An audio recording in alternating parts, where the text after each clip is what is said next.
सब लोग इधर देखो। बलराम जी कह रहे हैं कन्हैया, पांडवों के द्वारा बहुत कुछ अधर्म हुआ महाभारत युद्ध में। जहां साक्षात धर्म स्वरूप कृष्ण खड़े हैं, वहां पांडवों की हिम्मत कैसे हो गई अधर्म करने की?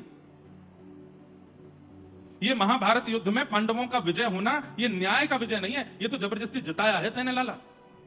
तो आज ठाकुर जी बोल पड़े। ठाकुर जी बोले, अच्छा भैया, इन पांडवों ने अधर्म किया महाभारत युद्ध में? बोले हाँ। और जो भरी सभा में द्रौपदी का चीरहरण हो रहा था, तब दुर्योधन दुशासन अधर्म नहीं कर रहे थे? उस दिन आप बोलने के लिए नहीं आए वहां पर? अरे दुर्योधन तो आपका शिष्य है, दुर्योधन को गदा चलाना बलराम जी ने सिखाया था, दुर्योधन तो आपका शिष्य है। यही ज्ञान उपदेश जो आज आप मुझे कर रहे हैं, ये आपने उस दिन दुर्योधन को क्यों नहीं किया?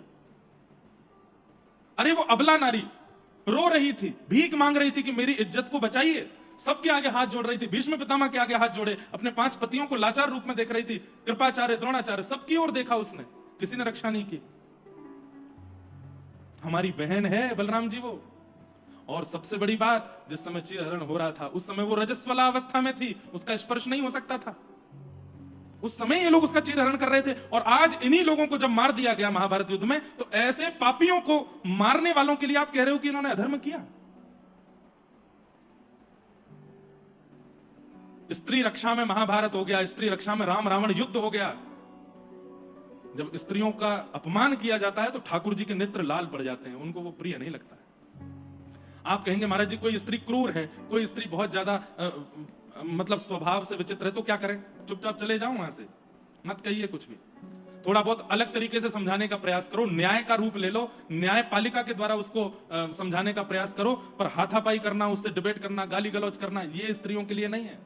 और दूसरे तरीके ढूंढ लीजिए, ठाकुर जी को वो प्रिय नहीं। दूसरा, भगवान को अप्रिय लगता है वैष्णव अपराध। किसी भक्त का, किसी ब्राह्मण का, किसी भगवत भजन करने वाले का आप अपराध करो, वो ठाकुर जी को प्रिय नहीं। वैष्णव अपराध ठाकुर जी को प्रिय नहीं। तीसरा, बालकों के प्रति दुर्भाव। बाल घाती जब कोई हो जाता है, बालकों से दुर्व्यवहार करने वाला होता है, जो अबोध हैं, उनके प्रति दुर्भावना रखने वाला, उनको भी ठाकुर जी प्रेम नहीं करते। ये मुख्य कुछ 3 कारण हैं। और चौथा, गौ के प्रति जानवर बुद्धि रखने वाला, उसके प्रति सेवा या प्रेम का भाव न रखने वाला, उसको भी ठाकुर जी प्रेम नहीं करते। इसलिए भैया कभी ऐसे ये क्रियाएं मत कीजिए जिससे ठाकुर जी अपनी नजर मूंद लें आपसे।